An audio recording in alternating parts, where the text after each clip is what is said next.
सर्वधर्मान् परित्यज्य मामेकं शरणं Vraj. The miseries of material existence and the most hopeless conditions of life is the best possible opportunity to turn to God. You're listening to Bare Knuckle Bhakti Shorties on the Bhakti Recovery Podcast with Jiva G, coming at you every Monday with a little spiritual something. Hey, Haribol, everybody. Good morning, for me at least. You know, last week we talked about the gap, I believe it was last week, between what we know and how we live.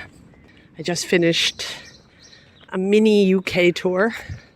Some really nice, wonderful people. Shout out to them. A shout out to those in Weston-super-Mare.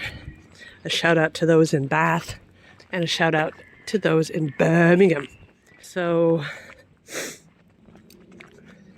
I did a few workshops just on this topic.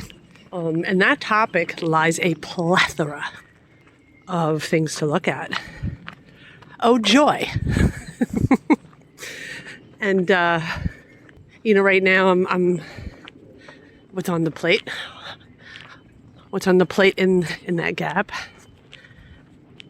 is understanding what it really means to take responsibility, for me, to take responsibility for my own feelings, actions, and thoughts, actually. And so that's a very huge topic. I'm going to pick that apart now. Sometimes in taking responsibility, you might think that that's radical responsibility, relying on the self, relying on God and ourselves. But that's not always the case. The case is sometimes that taking responsibility is asking for help. When we're responsible for our own well-being, sometimes there are areas or parts of ourselves that need help, that really need help. And just because, and I'm talking from my own experience, just because I've asked for help doesn't mean I'm willing, or no, not willing, that I'm capable of letting go of the control over whatever it is and letting somebody else direct. This has always been a big problem for me. It's a trust issue. It's a trusting that maybe somebody else knows better than I do about myself. And that's a very, very slippery slope. Because there are people who aren't trustworthy. This is just fact. Or who will misdirect. There are people who will have, you know, we bring our own, and this is not even like with malicious intent. There are people who just bring their own conditionings in the situation. We have to understand that and use discernment. But for me, what I've seen is that discernment can disguise itself as ultimate control. So finding that sweet spot, that's also lives in that gap. Finding that sweet spot of, I'm going to just assume that this person, being that we have let's say a basic trust, perhaps not a complete trust, but a basic trust. We can start there. And understanding that maybe I'll just try this. Just having that understanding, okay, I'm going to inch my way into this. This is assuming that I've asked someone for direction. I've asked someone for guidance. I've asked someone for support. I need to also understand and look at what my needs are. I'm unraveling this. I'm really hoping you guys are following me. Even to look at those needs and the expectations on somebody. There's a lot of shame for me. And I'm just sharing my experience, just sharing my feelings at the moment.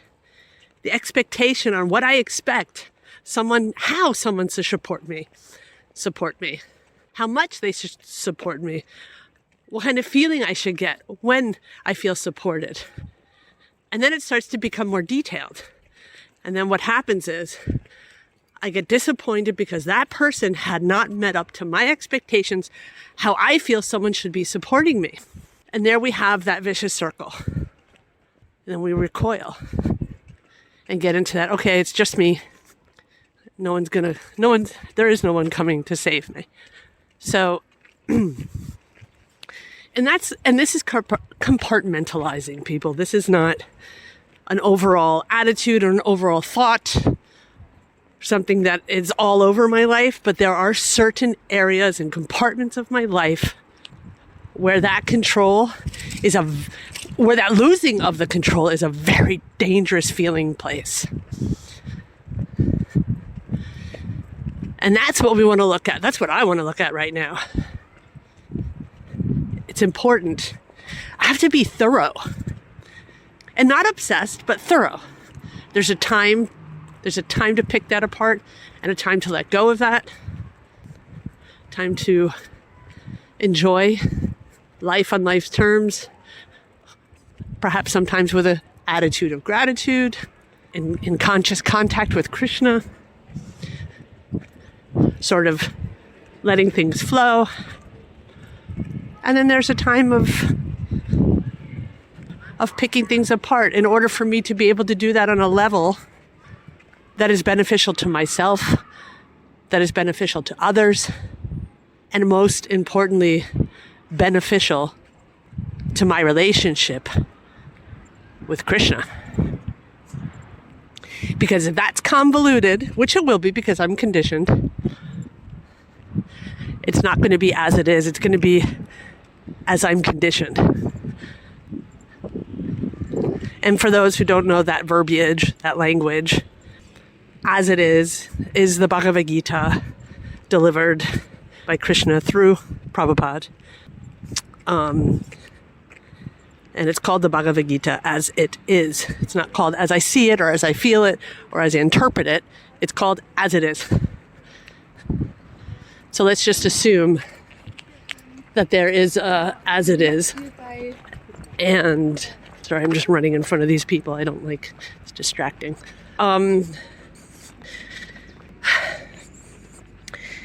These are tricky things, my friends, and sometimes deeply painful. I've been trusting a particular person in unfolding some areas in my life where there's a lot of fear and a lot of immaturity, fear-based immaturity. And I'm saying that with absolute soberness. It's so important to have that. I don't know what's going to happen. This is a new person to me. He's a senior devotee. I don't even like these terminologies, but whatever. He's someone who's been around a long time. And he's not a typical type of devotee in one way. In another ways, he's very, very traditional. But I'm just sort of, I got my feet in the water with him. And it's interesting because I fall into these deep areas or compartments of some sort of fear, control, and then I'm out, so I'm okay. But having a safe space for that has been till now, and it's only the beginning, assuming that this is going to be a continuum of a friendship, feeling safe in a space where I can do that. I have yet to experience. So it's very interesting. In this compartment, this closet that I found, remember I was talking about the closets in the house, this closet that I found, woo, that's a messy one. It's a scary one. There's so much fear there. And I'm really grateful to have this platform just to share it. There's two reasons why it's the best thing to do for me, and maybe even for you, is that Yes, I have 28 years clean and sober. Yes, I've been an aspiring devotee for the last 10 years. Yes, I do the work. And the work is never done. There's always something. And I don't mean it like, oh, there's always something with this heavy thing. No, but there's always an opportunity. There's always some opportunity to go higher. And however that looks for everybody. You know, sometimes when I say things like this, I get this thought in my head like, oh, people are going to think like like, what am I doing now? Forget what people think, but what am I doing now? Am I just grappling with something that's never going to be solved anyway? Should I just bury it? Should I just chant it away? Shouldn't I just do the right thing? The next right thing? Yes, you should. Yes, I should. However, I do have to look at these things because they'll bite me in the ass at some point. I'm living that right now. It wasn't by design. Not consciously, at least. Could have been my subconscious by design, hiding that closet from my sight. But I just know in the past that untangling, detangling, uncovering those things have been completely beneficial and has freed me of so many afflictions of the mind, of the emotions, of the self, of the false self.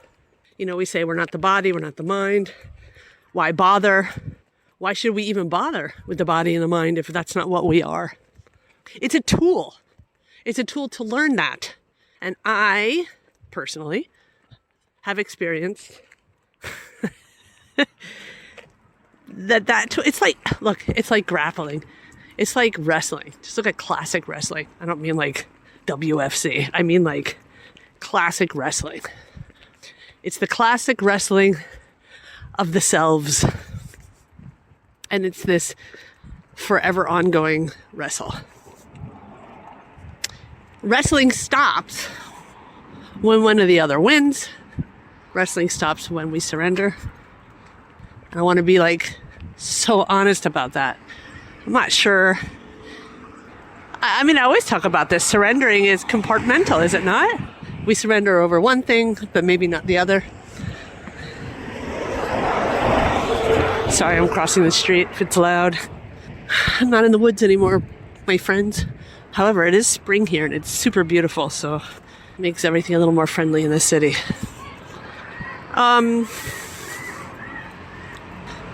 Compartments.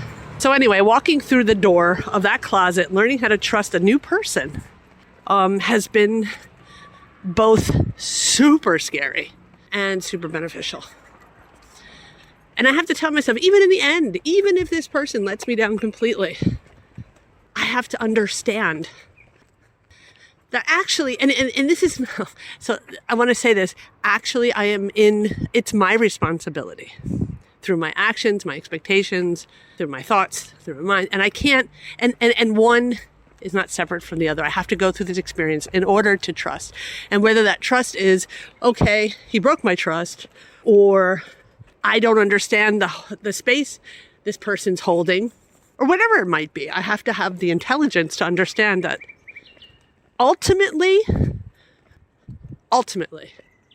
I'm responsible for how I feel about it, what I make of it, what I turn it into, how I utilize it. And that clarity is always a journey, especially for someone like me. When you look at my charts, most astrologers have had it done quite a few times. Well, not quite a few, but like 4 times. And they all kind of say the same thing. There's a lot of heavy karma in my life. And that's something where I say, okay. I mean, when I first heard it, I almost started crying and I felt so much shame. So much heavy karma in my life. Shame. What have you done? You're such a bad person.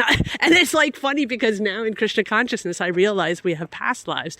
So it's like shame not only from this life, but shame from all the past lives. Like, what did you do in your past life to have this karma here? But I don't have to see it that way. Sometimes it feels heavy and I feel it, but I don't have to see it that way. I can see it as a wonderful opportunity in this lifetime to get it right. And part of getting it right is just letting Krishna love me just for the way I am. understanding that it's not only about work. And that's the thing that I find hard to understand. I feel always that I have to work for any kind of love. Love is work.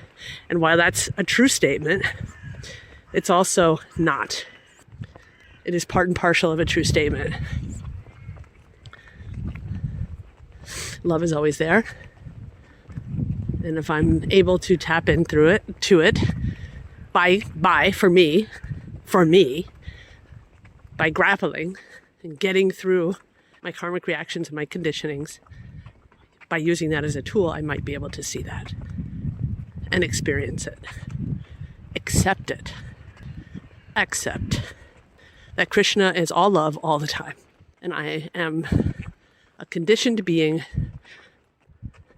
here in the age of Kali Yuga, smack dab in the middle of Maya, controlled by the three modes of material nature.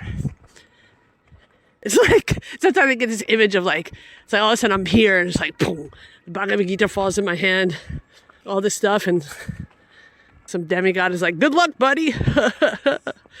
There you go. Here's your guide.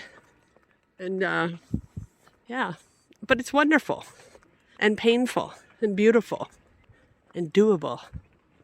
With my work in Krishna's grace, almost anything is possible. You know, we've heard so many different theories about that. So many different, quote unquote opinions, even Shastric knowledge of what that means. Some, we hear that Lord Chaitanya says this is the best time to be born. It's the golden age. It's the golden age. Why does he say that? Because we have the holy names. We don't even have the holy names. We have all of these things that we're allowed to work with. All these tools in order to free ourselves from the eternal process. Well, not eternal, but maybe, of life and death. Birth and death. Birth, life, death. Birth, life, death. And with that knowledge and my karma and experience, I want to stop that. I really don't want to be here again. I really don't. There are so many things that I've quote unquote achieved, so many things that I've quote unquote loved and hated and done, everything, the whole spectrum. I think my main thing now is to do what I can to free myself from the bondage of the false self, thus ending this process of birth and death. Some might say that that's not 100% bhakti, because in 100% bhakti, our goal is to just be the servant of the servant forever, eternally. And that is a very beautiful aspiration. And there are parts of me that aspire for that too. And there are parts of me, and sometimes I feel that way. But not always. It's dynamic. My emotions are dynamic. Life is dynamic. How I see things and learn things and experience things are dynamic. It's never static. The Bhagavad Gita, as it is as a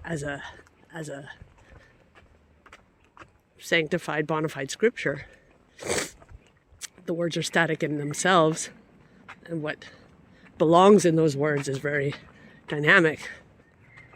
Anyway, I don't want to get too esoteric on you guys. I think that's all for today. I'm not sure if I should go on. I could. Don't know if I want to, because I don't want to bore you.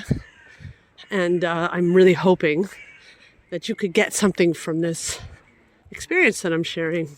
Be fearless, my friends. Even if it hurts. You don't have to be fearless in your whole life, right now, all at once. Pick a scary topic in your life. Use your discernment and your common sense, which isn't so common these days, but I'm assuming. Pick somebody to trust and understand that probably that person will let you down in some way, but let go of that. That's what I'm learning right now. And the funny thing is when I let go of that, I start to be able to take charge in a lot of ways. So I'm not going to mention this person. I don't know if he wants to be mentioned, but thank you. Thank you so much for being that for me, being that person for me. So important. And I will try to be that person for you, everybody. I mean, not everybody. I don't have capacity for everybody, but you know what I mean. Just try to do that for someone else. I wish you guys a wonderful week. I love you loads. Have a great 24 hours and a huge Haribol Hare Krishna. Thanks for listening. I hope you liked the Monday Shorties. Don't forget to check out our full-length episodes on Thursdays. If you like what you heard, spread the word. Peace out. सर्वधर्मान् परित्यज्य मामेकं शरणं Vraj. The miseries of material existence and the most hopeless conditions of life is the best possible opportunity to turn to God.